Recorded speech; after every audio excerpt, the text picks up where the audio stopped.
Good morning, TTM family, and welcome back to another video. Today we're having a sit down.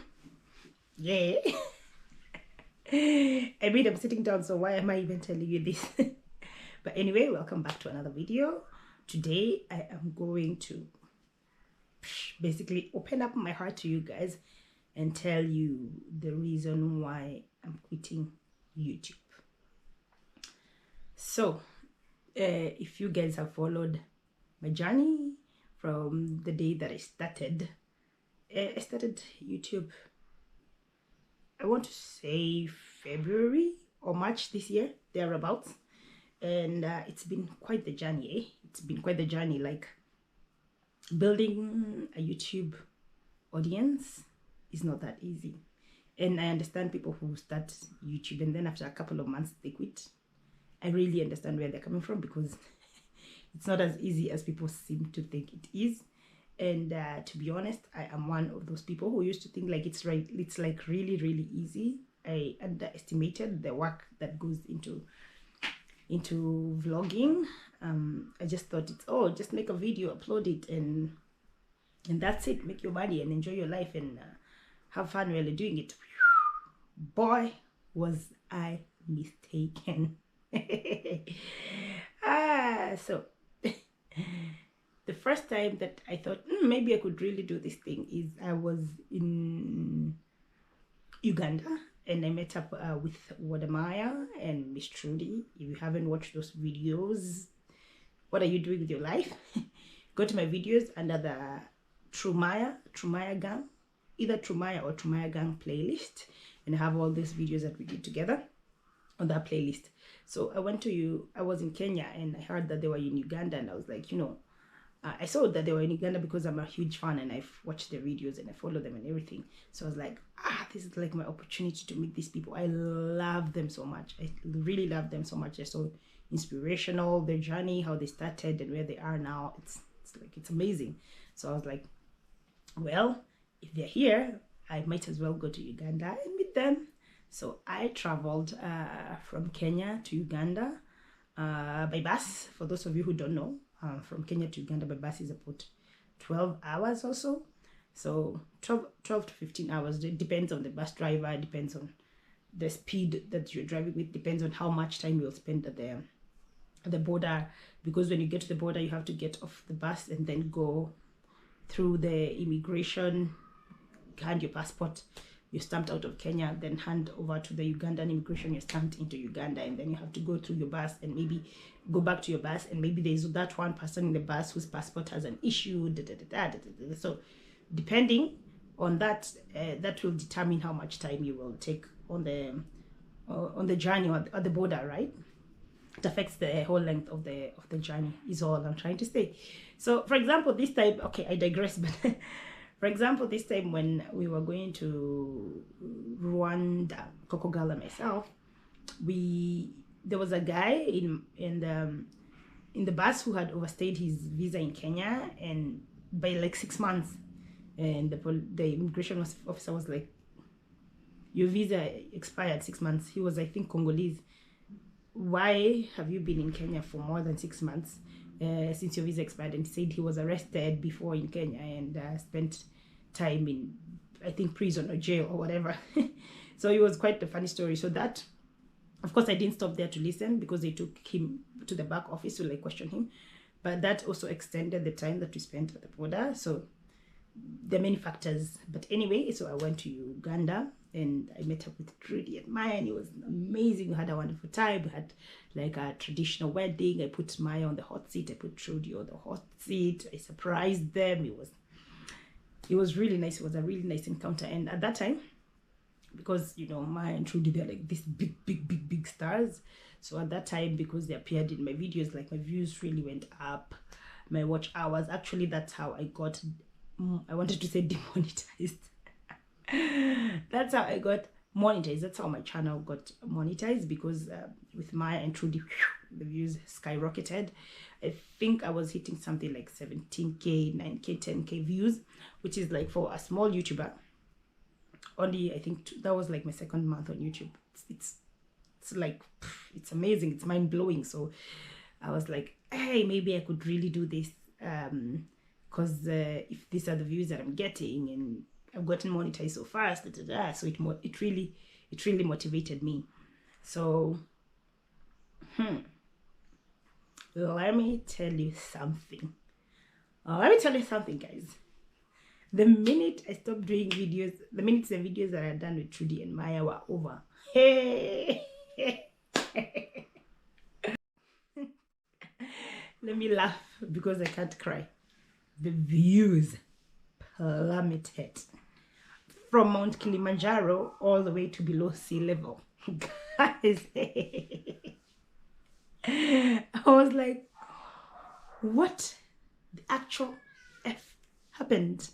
You know, because I thought like, now I'm learning the ropes, like I'm going to do so well on YouTube. Guys, from over 10K views to less than 1,000 views. That is what I started getting. And I was like, hey, I don't know if I'm going to do this YouTube thing. It's not like for the faint-hearted and everything. But I was like, you know what? Even Maya and Trudy, they took time to build their audience. So let me just give it another shot. But to be honest, that like really demotivated me. And I realized that the Maya fans, Maya and Miss Trudy's fans, they were there to see them, you know. So Miss Trudy and Maya, they were the stars in the video. I was not the star, because if I was the star of my videos, then they would have stayed. But they left because the stars, the two stars, had already left the video per se. Like, you guys know what I'm trying to say, right? So I was like, that, as much as it was demotivating for me, it was also like a learning experience, because I was like, I did the wrong thing by meeting Trudy and Maya and just doing videos with them, but not really learning anything from them. Do you guys get what I'm saying? Like, in retrospect or in hindsight, I should have like sat down with them and like asked. No, I did try, but Maya was like really busy. Oh, both of them were like really busy that time. I was trying to like ask them to like teach me something about YouTube and stuff like that. But in retrospect, I should have, that little time that they gave me to do videos with them, that 20-30 minutes, 1 hour, I should have told them what I want is to learn how you do this thing, not really to do videos with you. Does that make sense? And even if I did videos with them, I should have done like one video and then sit down with them and talk to them and learn something. But they were like in a rush, so that wouldn't have been possible. So yeah, that was my first YouTube heartbreak. That one, it made me like question my sanity with like pursuing this YouTube thing. But you know what? I'm a strong person, so I decided we keep going. We keep going because they've built their audience who follow them everywhere, and they're the stars of their own shows. So maybe I can do the same thing. I can build my own audience, and then I'll be the star of my own show. So I went back home.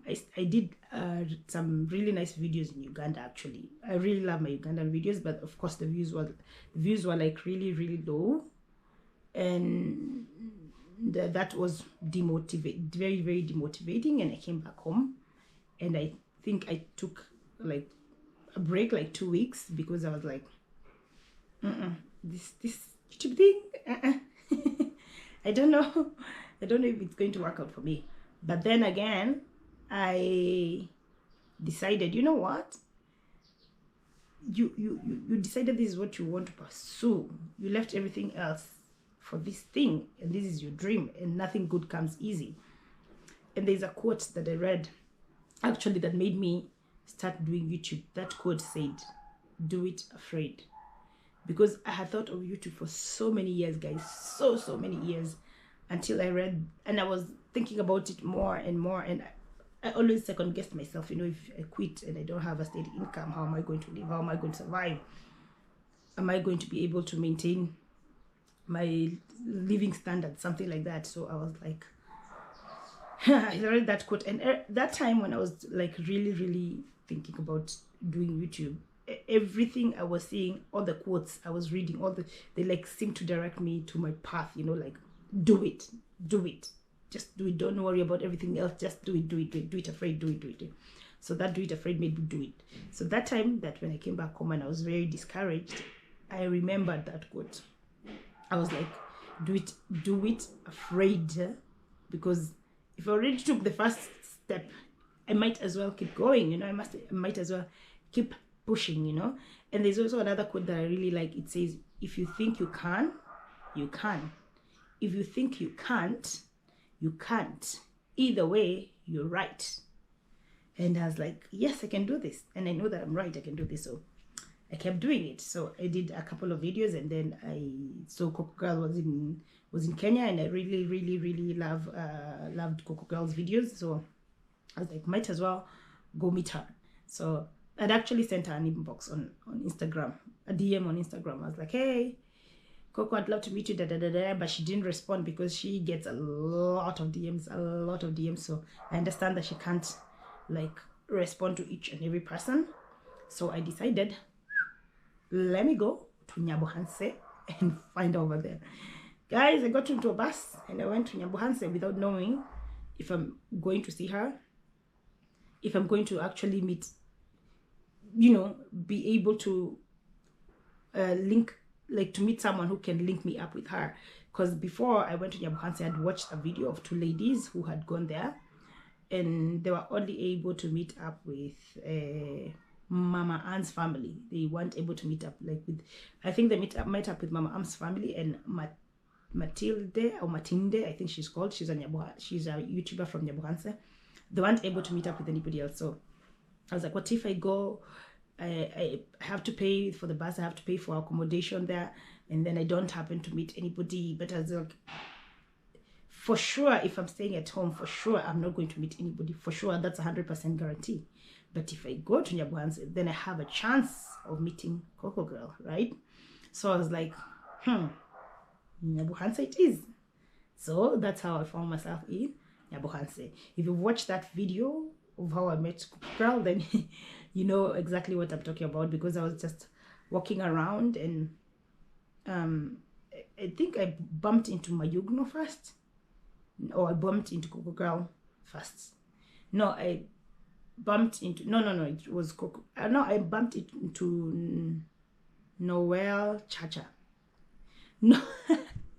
Guys, so let me rewind for those of you who haven't watched the video. But if you haven't watched the video, please go watch the video. I'm going to link it up here. So I went and I was just vlogging, walking by myself, and then I saw Mama Ann's house, and then I saw Dimwango and Ayamara's house, and then when I was nearing the fence, I saw Coco Girl's mane of hair, you know, her hair is like, poof.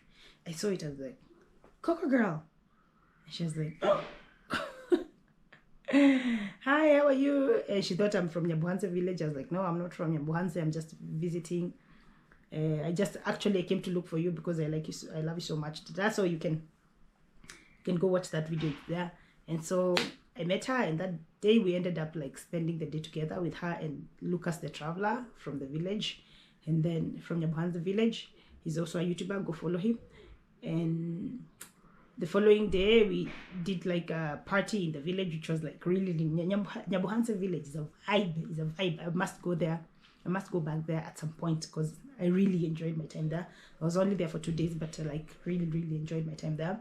So we did the party in the village, and then we left with Coco Girl to Nairobi with the little girl, Favor. If you watch my early videos, then you know what I'm talking about. And we ended up, you know, like having a good rapport, Coco Girl and myself, and we became friends, and then we ended up traveling together and all that stuff. So we went to Rwanda. We stayed, first of all, stayed in Nairobi for a while.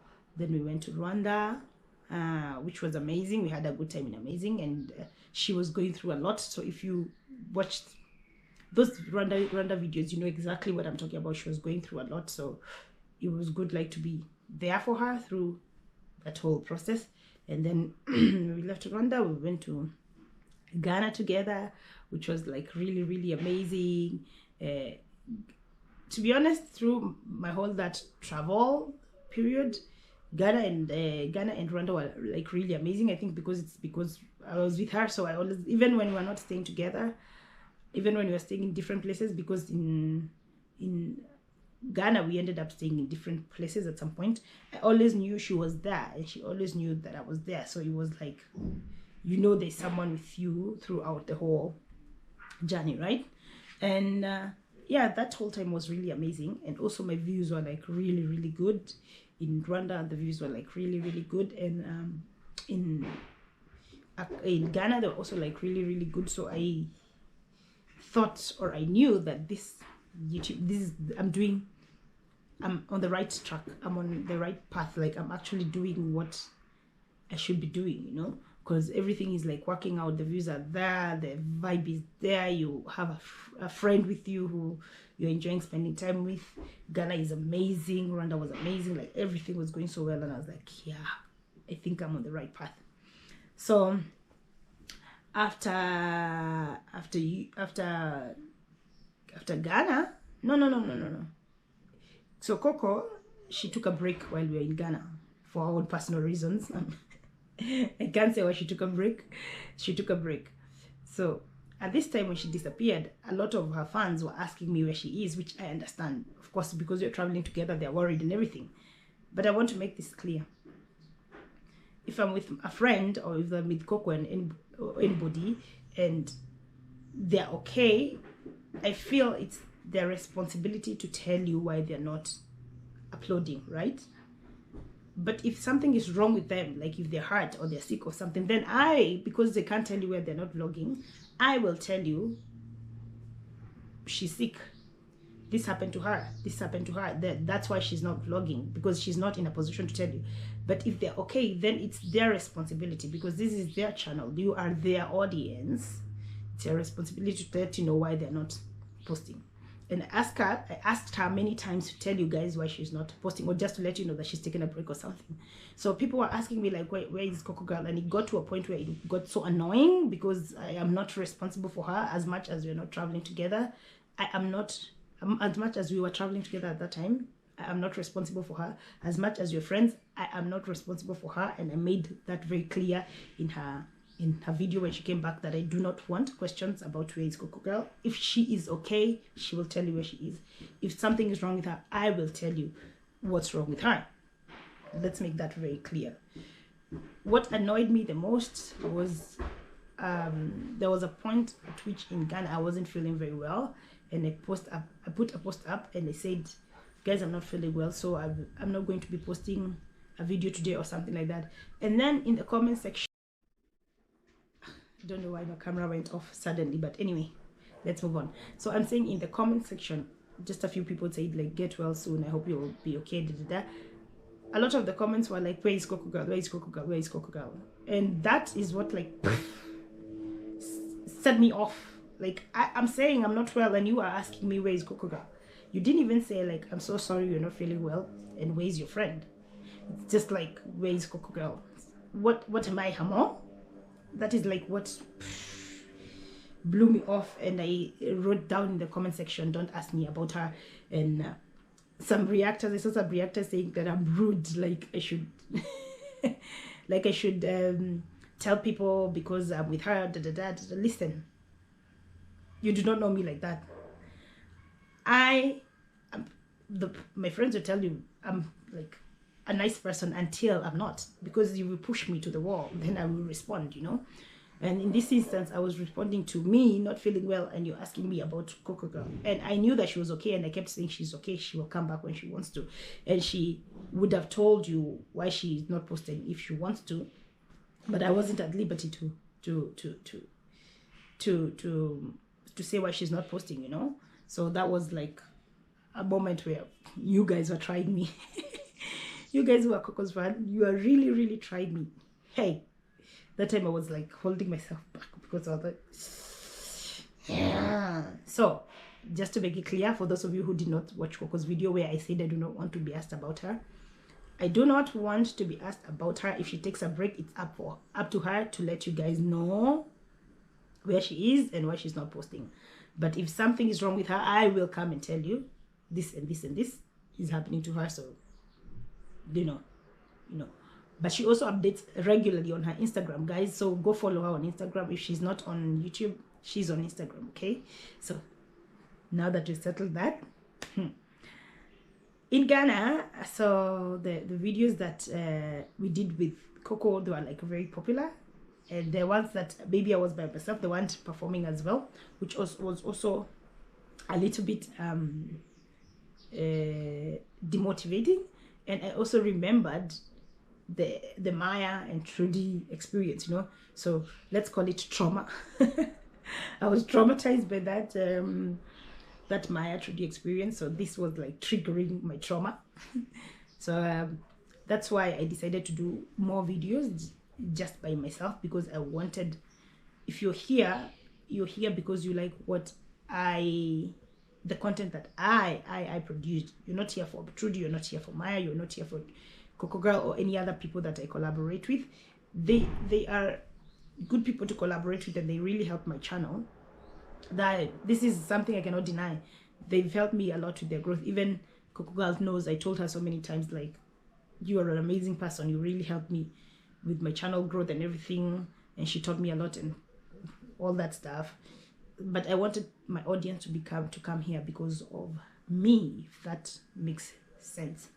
So when I was with Coco, I tried to tell her, I told her the experience with Maya and Trudy, that video, that the way the videos performed. So I told her, this time I would like actually love to learn from you, love how to do YouTube from you, because you have the experience and you learned a lot from Dimwango and Amara. So I would appreciate it if you give me some tips and stuff like that. And she was like, of course. She's an amazing person, to be honest. And she was like, I want to see you succeed, so I will teach you all that I know. So she taught me like a lot about YouTube, which is amazing, and I really appreciate her, because even this far that I've come, I don't think I would have come this far, to be honest, without her support. So she's like really, really amazing. I appreciate you. So after Ghana, that's when I headed to Nigeria. So in Nigeria, the same thing that had happened before, you know, the Maya Trudy, happened a little bit in Nigeria. I'm glad that it's not the scale that it was during Trudy and Maya's time, because it went from like 10k views to below 1k views. So this time it was like the views had gone down, but they were still there, which was like amazing. So which was like, okay, you know. But then as time proceeded in Nigeria, then the views kept going lower and lower and lower, and I was trying to think, what is affecting these Nigerian views. So I was thinking there were some very big YouTubers, mega YouTubers in according to African standards, because being an African YouTuber, the shadow banning and all that stuff by YouTube. Like if a white person started, anyway, this is a conversation that many African YouTubers have been having. They were saying that white people, they have an advantage on YouTube, especially white men who do travel vlogs. They get like a huge advantage because their views skyrocket on that and all that. So anyway, I digress. I don't want to be accused of racism or anything, but this is a complaint that many people have over time. Maya Marwa, they say if they were like white, they know they would be like so far ahead of where they are right now. But anyway, what was I saying? I got distracted by the white people conversation. So I was saying that big YouTubers had come to Nigeria before me, so they had covered pretty much like 2 weeks before me. There were some pretty big YouTubers who were there a week, 2 weeks before me. So they had covered a lot of Nigeria, and I have noticed that we African travel vloggers, we tend to have the same audience. So I feel like the audience had already watched a lot about Nigeria, so they weren't that interested. Number one, that's what I was thinking. They weren't that interested anymore. Number two, because I wasn't with Coco, of course I lost some of her audience, some of the people who are there to see me and her together. Of course, I lost some of them, which is okay because it's part of the journey. As I said, I like it when people come here like to watch what I'm creating, so that was also okay, and it was expected. I was expecting that. And number 3, I also saw another big YouTuber complaining about the views going down, and the explanation that he gave was that, I don't know how true this is, but he gave the explanation that someone told him that in August, in July, August, because it's the summer in Europe and all those places, majority of the people are traveling, so they don't have time to watch YouTube. So a lot of advertisers do not advertise with YouTube at this time, which then YouTube will not push your videos to a lot of people, because if they're not making a lot of money from advertising, then they will not push your video, because if more people watch, then they need to pay you, because YouTube pays you according to the number of views. So if you have more views, then you make more, and also it depends where the views are coming from, right? So if the views from the US and from Europe, they pay the most for these views, because this is the target audience for these advertisements, right? Because these are the people with the purchasing power of the stuff that's being advertised. So if these people are on summer holiday, they're traveling, then they're not watching videos on YouTube, then YouTube will not push the video, especially if your audience is mostly American or European, and my audience, majority of them happen to be American and Kenyan. So I think if this is true, I do not know how true it is, because I just heard it from this YouTuber. So if it's true, then it makes sense that my videos weren't pushed as much, you know. I hope what I'm saying makes sense. It makes sense that my video wasn't pushed so much. So these are the 3, I think, main factors that. Oh, also one of the other factor I thought was affecting, it was because I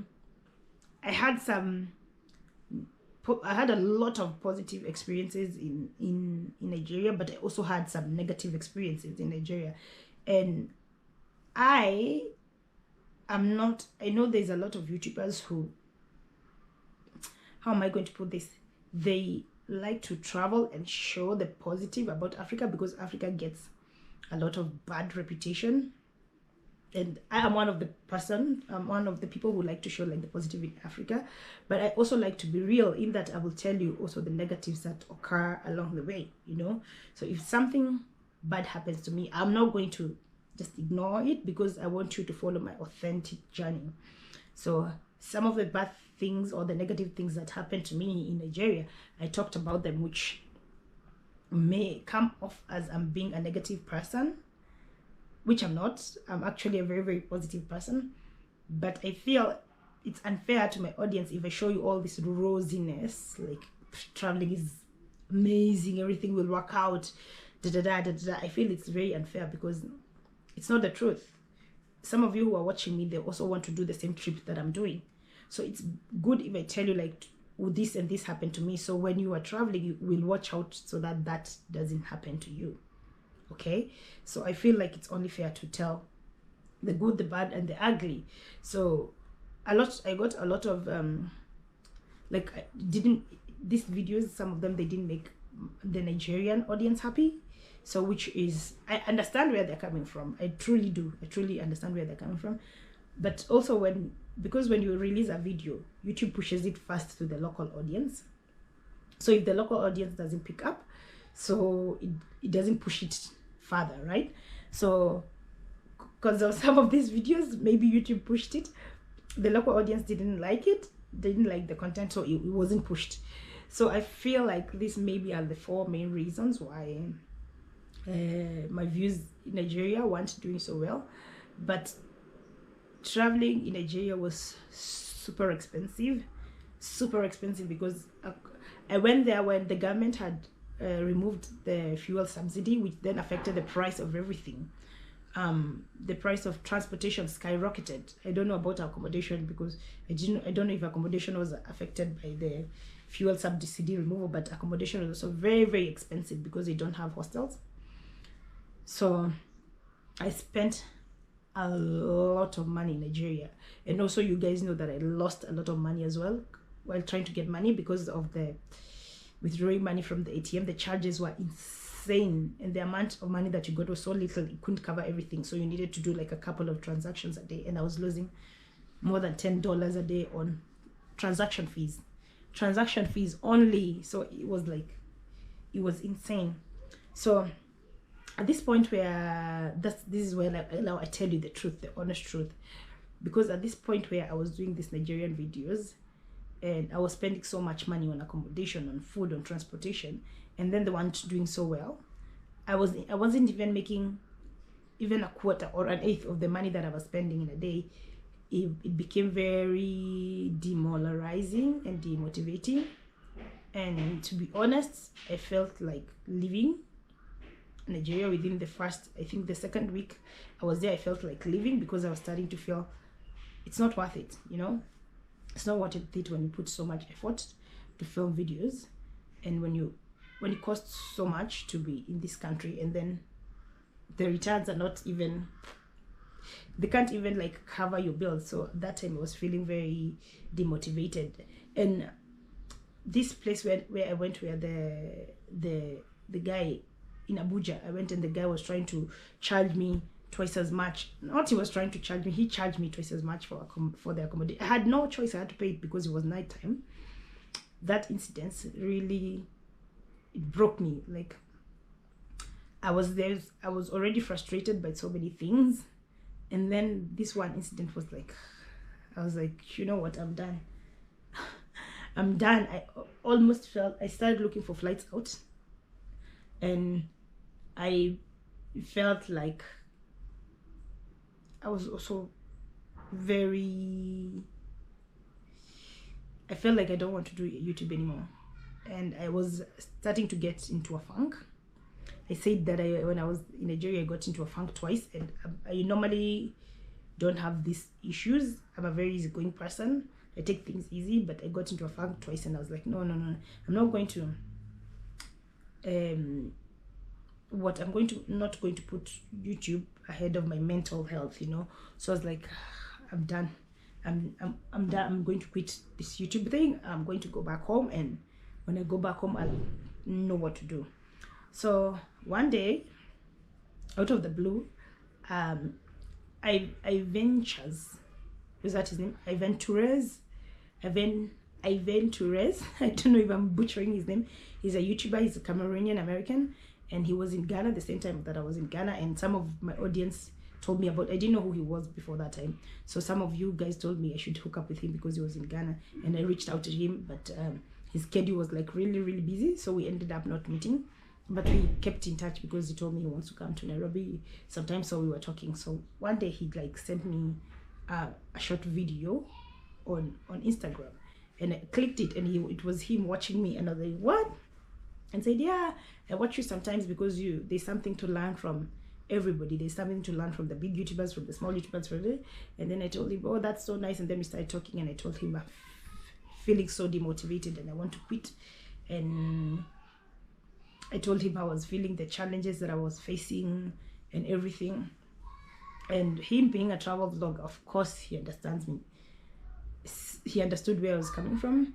And like he talked to me for so long. We talked for so long. And he told me first of all, he told me it's a privilege to be able to travel for work. Like, this is my work, right? So if you're traveling and you're living out your dream and it's work, it's a privilege. And he told me about his experiences where he wanted to quit before, but he didn't quit, and then things started to work out from him. And he told me, like, you for a small channel, you're like doing so well and all that. I told him my views like are not doing so well. He told me you need to look at the percent, like the number of people you have and the views you're getting, and see the percentage, because you could be having like 1 million people and you're having 100,000 views, so that means it's only 10% of your views, right? But if you have 6k views, 6k subscribers, I'm almost at 7k, 3 more people to go to 7k, yay. But if you have, because that time we were talking, I was like at 6k, so if you have 6k subscriber and you have 2,000 views, it means that it's a good percentage of people who are watching you. To be honest, I hadn't looked at it hadn't looked at it that way. So it was a good angle to look at things. But at the same time, if you're a travel vlogger and you're spending all this money on stuff, and then your videos are not making enough money to even pay for the basics for your accommodation and food, it's also very demotivating, regardless of the fact that your percentage wise your views are good. And then I think because Rwanda and Ghana did so well, the videos in Rwanda and Ghana did so well, I think that was also one of the factors that was really demotivating me, because seeing yourself doing so well for the last 2 months and then now all of a sudden you're not doing so well, it was like very demotivating. So I want to say thank you to Ivan Torres. If you don't know who that is, you can go watch him on YouTube. I think his YouTube channel is Ivan Chaz. That Torres become Chaz when connected with the Ivan, right? So I want to say thank you. He's actually who gave me this idea. He said, go to your audience, open up your heart, tell them what you're feeling, tell them how you're feeling demotivated, let them see the real you. Because I was like, I'm just going to say, let them see the real you, like let them know that the challenges you're facing and everything, they're part of your family. They're there to watch you every day. They'd like to know your ups and your downs, your highs and your lows and everything. And so I was like, you know what, that makes a lot of sense. And so that's how we're ending up with this video. Because if it wasn't for Adventures, to be honest, I don't think I would even have thought to do this video. So I want to say thank you for the encouragement. Adventures, you're an amazing person. Thank you so much. So yeah, that talk with him, like someone who's on the same journey and understands the struggle, was like something that I really needed at that time. So it encouraged me, it motivated me to keep going. And of course, because I wanted to continue with the journey in West Africa, I wanted to travel more, but because the views weren't doing very well, of course I wasn't making enough money to keep traveling. So that was one of the reasons why I decided to come back, because I see some people, they were asking me, why didn't you continue to Senegal, Cote d'Ivoire and everything? If I could have gone through Cameroon by road, maybe I would have been able to keep traveling for a little bit more. But because there's a fight, there's a Francophone, Anglophone fighting in Cameroon, and the area where the fighting is going on is the area that borders Nigeria. So there was no way I was going to go by road. It was either flying, and the flights were like crazy expensive. So of course I couldn't do that. So well, I decided to come back home, because at least home, I can't be homeless at home. I have family. I'll always have a roof over my head, food on my plate and everything. So I decided to come back home. And yeah, I had decided, my camera keeps overheating, but let's move. So I had decided maybe that I have to go back to work and then do YouTube as a part-time, you know, like not do daily vlogs, just do maybe once a week, because if I have to go back to work, then it means that I cannot do daily videos, right? Then I even had this conversation with one of you, because she was asking me what next on Instagram, and I was like, no. The way Nigeria has performed, no. So then I did a video with Brit Cadwell, and in this video, Brit asked me like, what's my top destination, where would I love to go travel, and I said Jamaica. And first of all, Brit was an amazing person. Wow, in Nigeria, she really came through for me. If you watch my the good, the bad and the ugly video, then you know exactly what I'm talking about. She really came through for me when I was in Nigeria, because getting cash was an issue. So thank you so much, Brit. If you don't know Brittany Cadwell, go follow her on her YouTube. So anyway, I said that I want to go to Jamaica. Then one of you watched that video, and when I was back home,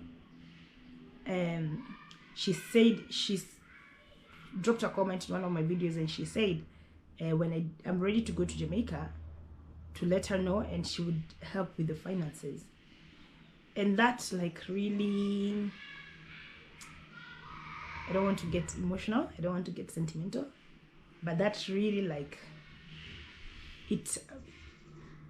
I want to say that single comment, it was like, because that time I was seriously considering quitting YouTube, seriously, because it's unsustainable. I can't keep doing it. I can't keep traveling and with the kind of views, you know. So that comment came when it was needed, because it refueled me. It reminded me why I'm doing this, and it reminded me that some of you actually are here for me. They want to see me. They want to see the content that I'm creating. They want to follow my journey. They really, some of you really even, I would like to say, care about me beyond YouTube, because do you know the gravity of that one comment? Like, when you're ready to go, let me know, I will support you. Do you know the gravity of that? Yes, there's a lot of people who have shown me love. There's a lot of people who send me money on PayPal. There's a lot of people who drop comments and tell me to keep doing what I'm doing. They love my content and all that, and it reminded me why I'm doing what I'm doing. And yeah, it gave me it renewed my energy. It gave me a new lease. I want to say a new lease at life, but it's not a new lease at this YouTube life, if I may say so. And yeah, I want to thank you so much, JP. Hey, I'm laughing because I don't know what the initials stand for.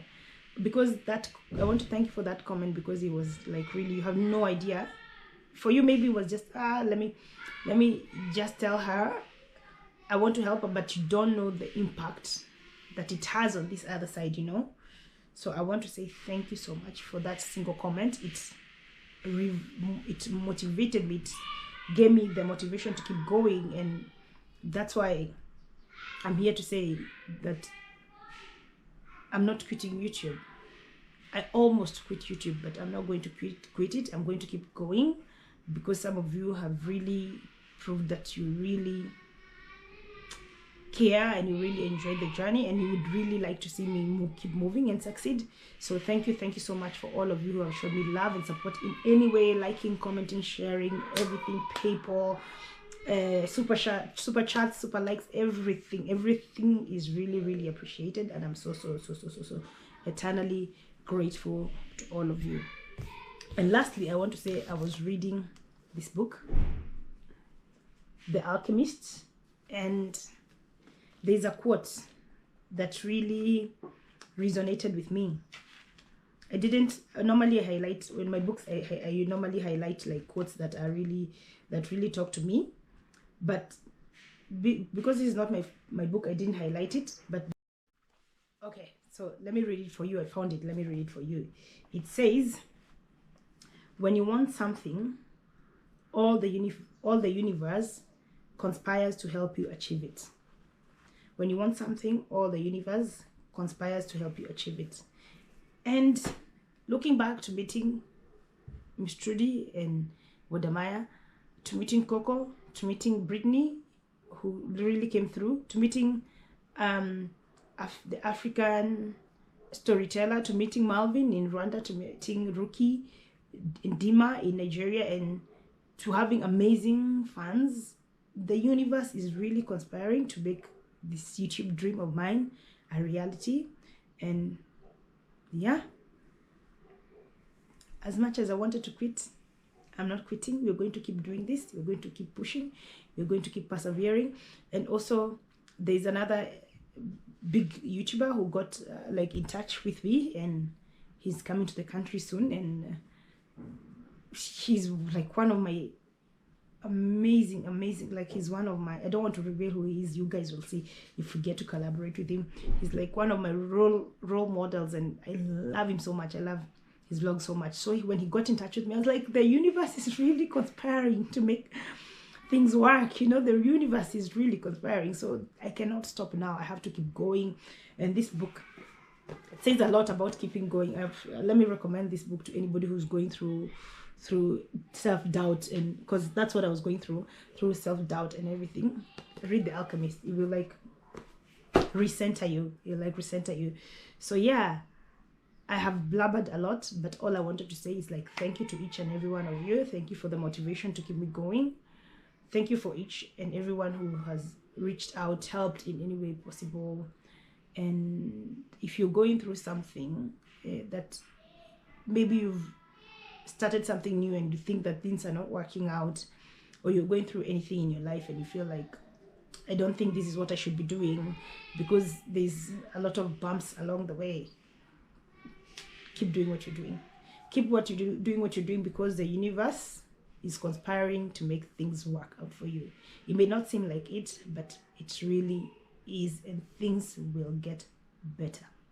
Okay, so yeah, this video was supposed to be like short and sweet, just to let you know why I'm quitting YouTube, but no, I'm not going to. And yeah, I'll see you guys in the next one. Thank you so much for watching. Thank you so much for subscribing. Premier Gang, I love you so much, and I will see you in the next one. You're going to be doing Nairobi vlogs for a while, and then we are going to see where the journey leads us. Okay, see you in the next one. Sending you love and light. Bye.